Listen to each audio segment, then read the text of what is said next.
कोशों में दोष, कोशों में दोष के प्रकार पढ़े होंगे। तो पहला प्रकार इलेक्ट्रॉनिक दोष, दूसरा परमाणविक दोष पढ़ा होगा। इलेक्ट्रॉनिक दोष के बारे में हमने आपको बताया, इसके तहत केवल सेमीकंडक्टर पढ़े जाएंगे। जो मुख्य है वो है आपका परमाणविक दोष। परमाणविक दोष कितने प्रकार के बताए गए हैं?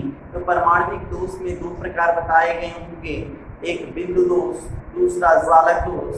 और बिंदु दोष में आपको दो दोष बतलाए गए होंगे जो आपकी परीक्षा के पॉइंट ऑफ व्यू से बहुत ही इंपॉर्टेंट होंगे। वो है रस समीकरण मिति दोष और दूसरा अरस समीकरण मिति दोष। रस समीकरण मिति दोष के बारे में अध्ययन करते हैं आज, और उसको अच्छे से पढ़ते हैं विथ चित्र के साथ। चित्र भी आपको दिखाते रहेंगे, समझाएंगे आपको रस समीकरण मिति दोष, जिसको अंग्रेजी में आप स्टाइकियोमेट्रिक दोष कहते हैं।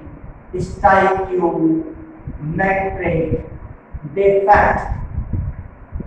स्टाइकियोमेट्रिक डिफेक्ट के बारे में कल भी हमने आपको जिक्र किया था कि वे क्रिस्टल जालक जिसमें बराबर संख्या में धनायन व ऋणायन, मतलब कहने का तात्पर्य है जिसके स्टाइकियोमेट्री परिवर्तित न हो, अर्थात धनायन और ऋणायन का अनुपात परिवर्तित न हो, एक समान हो, जैसे 10 धनायन हो 10 ऋणायन हो। यदि हमने उसमें अनियमितता ला दी, विषमताएं ला दी, दोष ला दिया, इसके बावजूद भी उसमें धनायन और ऋणायन का अनुपात एक संबंध है, एक का ही हो, तो इस प्रकार का दोष रस समीकरण मिति दोष कहलाता है। फिर से रस समीकरण मिति दोष की परिभाषा पढ़ें तो वे दोष जिनमें, या वे आप बोल सकते हैं वे बिंदु दोष जिसमें क्रिस्टल जालक में उपस्थित धनायन और ऋणायन की संख्याओं के अनुपात में कोई परिवर्तन नहीं होता, रस समीकरण मिति दोष या स्टाइकियोमेट्री दोष कहलाता है। स्टाइकियोमेट्री दोष दो प्रकार का होता है, पहला साटकी दोष, दूसरा फ्रैंकल दोष। हमने एक चित्र के रूप में लिया है, 10 धनायन हैं और 10 ऋणायन लिए गए हैं। आप काउंट कर लीजिएगा, 10 धनायन मिलेंगे और 10 ही ऋणायन मिलेंगे। तो 10 धनायन और 10 ऋणायन में कब साटकी हो जाएगा और कब फ्रैंकल दोष हो जाएगा, उस पर अध्ययन करेंगे। तो यहाँ पे हमने देखिए एक धनायन और एक ऋणायन को अल्टरनेट पे सजाया है। आपको बताया था कि सारे के सारे जो क्रिस्टलीय ठोस होती हैं वो विषम दैशिक प्रकृति के होती हैं। तो आपने इसमें विषम दैशिकता देखी होगी।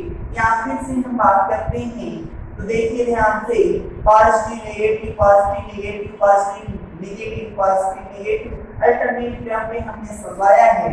अब कहता है कि साटकी दोष तब उत्पन्न होता है जब किसी क्रिस्टल संरचना में से बराबर संख्या में धनायन, या हमने पॉजिटिव को नेगलेक्ट किया, बराबर संख्या में धनायन व ऋणायन अपनी जालक बिंदु स्थिति से क्या अनुपस्थित हो जाए।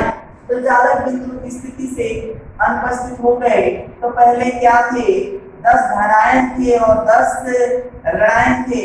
अनुपस्थिति के बाद कितने हो गए, 9 धनायन और 9 ही ऋणायन, मतलब 9 धनायन 9 ऋणायन हो गए। तो इस प्रकार का दोष साटकी दोष कहलाता है। साटकी दोष के फलस्वरूप जो क्रिस्टल संरचना होती है उसका घनत्व घट जाता है। तो किस दोष के फलस्वरूप घनत्व घट जाता है, तो आप बता देंगे सर, साटकी दोष के फलस्वरूप क्रिस्टल संरचना का घनत्व, क्रिस्टल संरचना का घनत्व घट जाता है। बात करते हैं फ्रैंकल दोष में, तो देख रहे हो तत्काल में 10 धनायन है और 10 ही ऋणायन है। 10 धनायन और 10 ऋणायन में से कहता है मुख्यतः धनायन, मैंने कल कहा था कोई धनायन या ऋणायन, तो मुख्यतः मैं बात करता हूँ। यहाँ पे हमने धनायन और ऋणायन पर नेट क्रम में लिया है। धनायन अपनी जालक स्थिति को त्याग कर अंतराकाशीय स्थान में चला जाए। ये वाला धन जो यहाँ पर था वो कहाँ आ गया, यहाँ पर आ गया, और ये हो गया रिक्त स्थान। क्या हो गया, रिक्त स्थान हो गया, रिक्त स्थान हो गया। और ये धनायन कहाँ चला गया, अणुओं के मध्य उपस्थित अंतराकाशीय स्थान में चला गया। इस स्थान को रिक्त स्थान बोलते हैं और इस प्रकार के दोष को फ्रैंकल दोष बोलते हैं।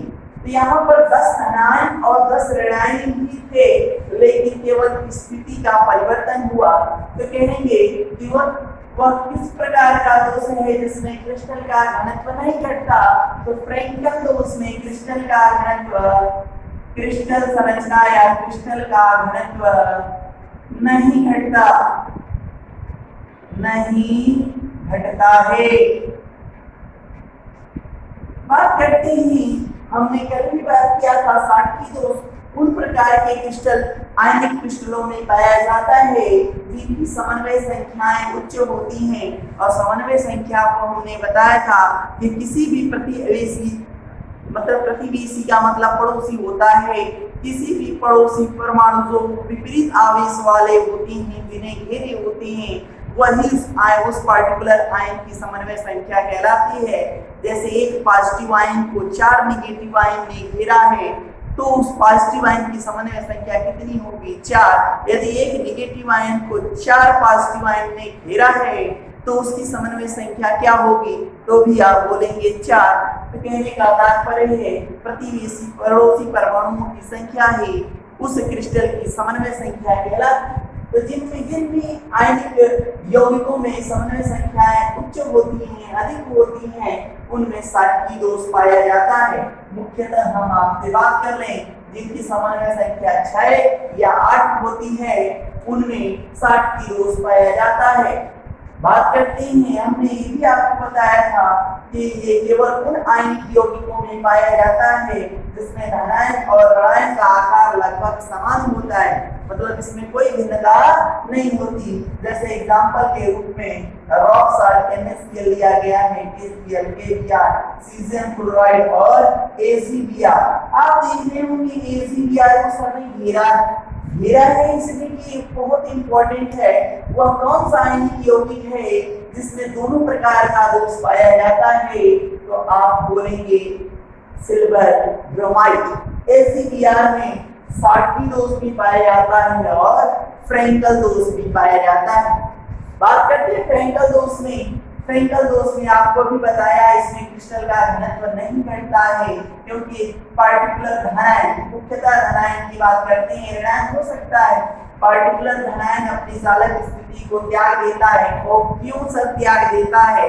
तो कारण यही है कि धनायन का आकार छोटा होता है, ऋणायन का आकार बड़ा होता है। समन्वय संख्या क्या होती है इनमें? जिन आयनिक यौगिकों में यह दोष पाया जाता है उनकी समन्वय संख्याएं कम होती हैं, और इसमें ऋणायन का आकार धनायन के आकार से काफी अधिक होता है, काफी अधिक होता है। एग्जाम्पल में ले लिया है zinc blending, silver chloride, silver iodide. Silver iodide को बोलते हैं आर्टिफिशियल रेनिंग, मतलब कृत्रिम वर्षा किसी रसायन से कराई जाती है, तो वो है सिल्वर आयोडाइड। और AgBr को हमने सर्कल किया, बतलाया कि सिल्वर ब्रोमाइड में साटकी दोष और फ्रैंकल दोष दोनों प्रकार के दोष पाए जाते हैं।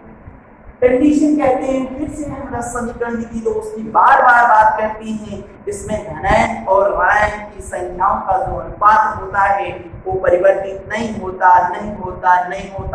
यदि दोष आने के बावजूद भी जितनी संख्या में धनायन होंगे उतनी ही संख्या में ऋणायन होंगे। यह दोष क्या हो जाएगा? रस समीकरण विधि दोष। और इसके तहत दो दोष पढ़ाएंगे, साटकी दोष और फ्रैंकल दोष। हम आप बात करते हैं और रस समीकरण विधि दोष। और रस समीकरण विधि दोष में बात करती हैं, और रस समीकरण विधि दोष होता क्या है? तो बताया आपको कि जब धनायन और ऋणायन का अनुपात परिवर्तित हो जाए तो किस प्रकार का दोष उत्पन्न होता है? तो वह नॉन स्टोइकियोमेट्री दोष और रस समीकरण विधि दोष कहलाता है। जब धनायन और ऋणायन की संख्याओं का जो अनुपात होता है वो परिवर्तित होता है। कहने का तात्पर्य है जब स्टोइकियोमेट्री परिवर्तित हो जाए तो इस प्रकार का दोष नॉन स्टोइकियोमेट्री दोष कहलाता है। इसमें हमने आपको 3 तरह के दोष बताए थे। पहला, ऋणायन रक्तियों के कारण धातु अधिकता दोष।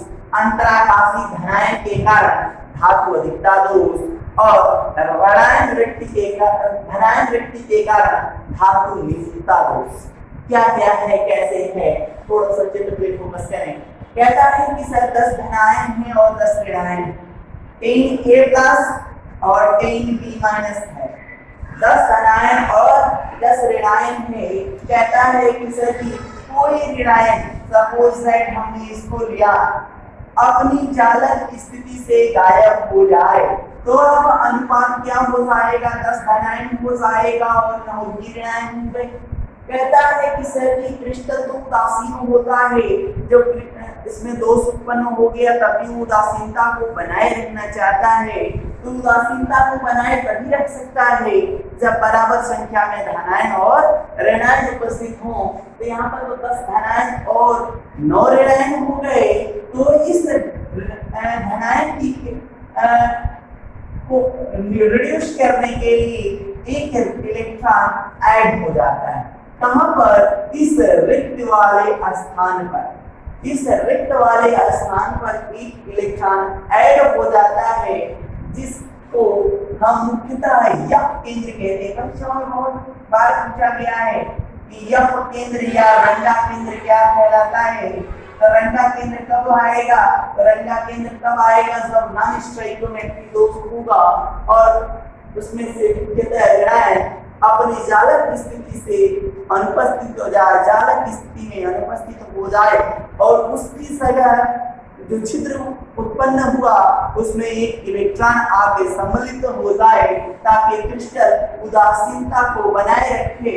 तो इस प्रकार जो केंद्र बना जिसके कारण क्रिस्टल रंगीन हो जाता है, अपने रंग प्रदर्शित करता है, वही केंद्र यह केंद्र या रंगा केंद्र कहलाता है। इसमें मुख्यतः लिथियम की बात करते हैं, लिथियम ब्रोमाइड की बात आती है कि लिथियम ब्रोमाइड का रंग क्यों प्रदर्शित करता है, तो कहेंगे सर यह केंद्र के कारण ही प्रदर्शित करता है। उस पर भी डिस्कस करेंगे, पहले दोषों को जिक्र कर लें। तो 10 धनायन है और 9 ऋणायन थे। एक अतिरिक्त ऋणायन आया, वो किस रूप में आया, अलग प्रॉपर्टी के साथ आया। अब टोटल 10 धनायन है और 10 ही ऋणायन है, लेकिन अनुपात बिगड़ गया। इस तरह का दोष और समीकरण विधि दोष कहलाता है। और यह जो इस पर पार्टिकुलर दोष की बात कर रहा हूँ, जिसमें एक B माइनस की जगह इलेक्ट्रॉन ने आकर जगह घेरा है, इस दोष को बोलते हैं ऋणायन वृत्ति के कारण। क्योंकि ऋणायन गायब हुआ है, वहां पर इलेक्ट्रॉन आके उसकी कमी को पूर्ति किया है। ऋणायन वृत्ति के कारण धातु अधिकता दोष क्यों बोला, क्योंकि धातु आयन अधिक हो गया, धातु अधिकता दोष।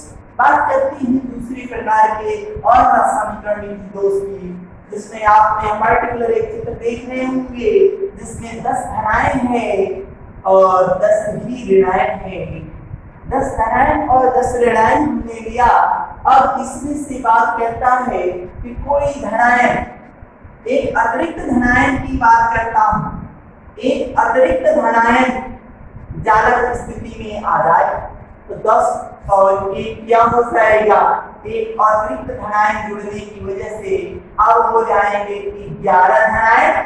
कितने धनायन हो जाएंगे, 11 धनायन। ऋणायन कितने हैं, 10 ही ऋणायन है। 10 ऋणायन है और 11 धनायन। धनायन मतलब धातु आयन अधिक हो गया लेकिन ऋणायन कम हो गया। फिर से बात करता हूँ, क्रिस्टल अपनी उदासीनता को बनाए रखने के लिए एक अतिरिक्त इलेक्ट्रॉन लाएगा और इस क्रिस्टल में अंतराकाश के स्थान में समाहित कर देगा। तो कितने इलेक्ट्रॉन हो गए भैया, एक इलेक्ट्रॉन भी आ गया। यहाँ पर अनुपात भी देखें तो 11 और 10 का बन गया। भले टोटल धनायन और ऋणायन कितने हुए, 10 11 धनायन हो गए, 11 ही ऋणायन हुए, लेकिन प्रॉपर्टी अलग अलग। यहाँ 11 A प्लस है, यहाँ 10 B माइनस है और एक इलेक्ट्रॉन है। इस वजह से क्रिस्टल तो उदासीनता को बनाए रखता है, लेकिन दोष उत्पन्न हो गया, अनियमितता आ गई।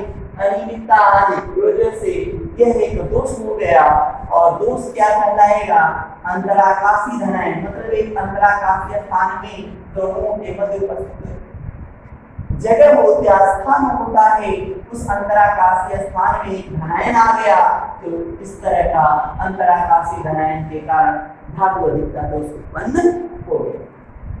बात कहते हैं तीसरे प्रकार के दोष। तीसरे प्रकार का दोष क्या है? तीसरे प्रकार का दोष जब 10 धनायन और 10 ही ऋणायन, हम एक एग्जांपल लेके समझाना चाहते हैं इसलिए ताकि आप अच्छे से समझ पाए। यहाँ 10 धनायन है और 10 ही ऋणायन है। कह रहा है धनायन a प्लस है क्या? आप देख रहे होंगे a प्लस है। हमने a प्लस को गायब कर दिया। यहाँ पर a पर एक ही प्लस है ना, तो यहाँ पर 10 धनायन है, हमने 2 माइनस कर दिया, तो 2 माइनस करने की वजह से क्या हो गया भैया 8a प्लस, मतलब एक संयोजी जो एक संयोजकता वाला जिस पर एक धनायन होती है उसकी संयोजकता एक, तो एक संयोजकता वाले 8 धनायन हैं और एक ऋण संयोजकता मतलब ऋण आयन वाला कितने हैं 10 हैं। धनायन और ऋणायन का अनुपात तो परिवर्तित हो गया। अब कहें सर गलत बात हो गई कि यहाँ पर 8 ही धनायन हैं और 10 ऋणायन हो गए, तो धनायन और ऋणायन का अनुपात तो बिगड़ गया।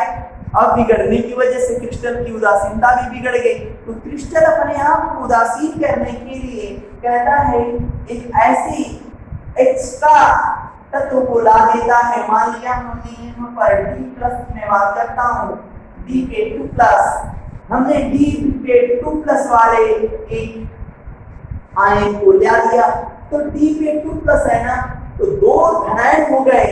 तो 2 धनायन हो गए कि नहीं हो गए? तो 2 धनायन की बात कर रहा हूँ, तो 8 एक धनायन वाले और एक 2 धनायन वाला, 8 और 2 10 धनायन तो हो गए और 10 ही ऋणायन हो गए। लेकिन यहाँ पर धातु की संख्या क्या होगी? धातु आयन की संख्या क्या होगी? कम हो गई, रिड्यूस हो गई। तो ऋणायन वृत्ति के कारण धातु न्यूनता दोष उत्पन्न हो गया। इसमें आप एक बार फिर से देख लें, यहाँ पर क्या हुआ? एक ऋणायन गायब हुआ, उसकी जगह इलेक्ट्रॉन ने ले लिया। यहाँ पर एक अतिरिक्त धनायन आया, उसको उदासीन करने के लिए एक अतिरिक्त इलेक्ट्रॉन अंतराकाशीय स्थान में प्रवेश कर गया, तो उत्पन्न हुआ। और यहाँ पर कम संयोजी समूह वाले 2 आयन गायब हुए और उसकी जगह अधिक संयोजी वाला एक दूसरा आयन मौजूद हुआ, जिससे क्रिस्टल की उदासीनता बनी रही लेकिन अनियमितता उत्पन्न हो गई। तो यह भी दोष क्या कहलाएगा? धनायन व्यक्ति के कारण धातु न्यूनता दोष कहलाता है।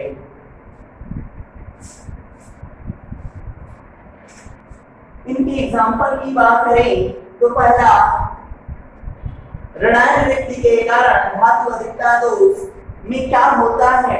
तो कहता है कि सर जी आपने पहली क्लास में बताया था कि क्रिस्टल में जो दोष उत्पन्न होता है उससे उसकी विद्युत चालकता बढ़ जाती है और वो रंग प्रदर्शित करने लगते हैं। आपने कैसा एग्जाम्पल बतलाया नहीं, तो उसमें एग्जाम्पल भी देख लें। कहता है KCl एसिड तो रंगहीन होता है, लिथियम क्लोराइड एसिड तो रंगहीन होता है, लेकिन यदि उसमें उन क्रिस्टलों में यह दोष उत्पन्न हो गया, ऋणायन वृत्ति के कारण धातु अधिकता दोष उत्पन्न हो गया, तो वो कैसा रंग प्रदर्शित करेगा? उसमें यफ केंद्र बन जाएगा और यफ केंद्र बन जाने के कारण KCl बैंगनी रंग प्रदर्शित करने का, लिथियम क्लोराइड गुलाबी रंग प्रदर्शित करने लगेगा। बात करते हैं इसमें अंतराकाशीय स्थान में धनायन यदि आ जाता है तो धातु अधिकता दोष उत्पन्न होता है। तो इसमें एग्जांपल तो जिंक ऑक्साइड का रंग कैसा होने लग जाता है? तो जिंक ऑक्साइड जो रंगहीन होता है वह भी अपना रंग पीला प्रदर्शित करने लगता है। और जो संक्रमण धातुएं होती हैं वो परिवर्ती संयोजकताएं प्रकट करती हैं। तो जो निचला है आपने बताया धनायन वृत्ति के कारण धातु न्यूनता दोष, तो वहां पर भी आप बताएंगे सभी संक्रमण धातु मतलब डी ब्लॉक और एफ ब्लॉक की धातुएं यदि रंगीन हैं तो किस दोष के कारण? तो धनायन वृत्ति के कारण धातु न्यूनता दोष उत्पन्न हो जाता है। उस कारण से वे रंग प्रदर्शित करने लगती हैं। यदि उनकी चालकता बढ़ रही है तो उसके पीछे रीजन क्या है? तो उनके पीछे रीजन सबसे बड़ा कारण उन क्रिस्टलों में उपस्थित दोष के कारण उनकी विद्युत चालकता भी बढ़ जाती है। इन सारी बातों को आप अध्ययन करेंगे। दोष में मैं फिर से कहना चाहता हूँ, माध्यमिक शिक्षा पद्धति के पाठ्यक्रम में सबसे इम्पोर्टेंट रस समीकरण मिति और अरस समीकरण मिति दोष को पढ़ाया जाता है, और उसमें से जो परीक्षा में बहुत मुख्यतः पूछा जाता है वो साटकी दोष, फ्रैंकल दोष ही पूछा जाता है। फिर भी हमने दोषों को अच्छे से डिफाइन करने का प्रयास किया। आप केवल इतना पढ़ जाएं तो काफी होगा दोष के बारे में। और हम बात करते हैं नेक्स्ट टॉपिक सेमीकंडक्टर की नेक्स्ट वीडियो में। Thank you.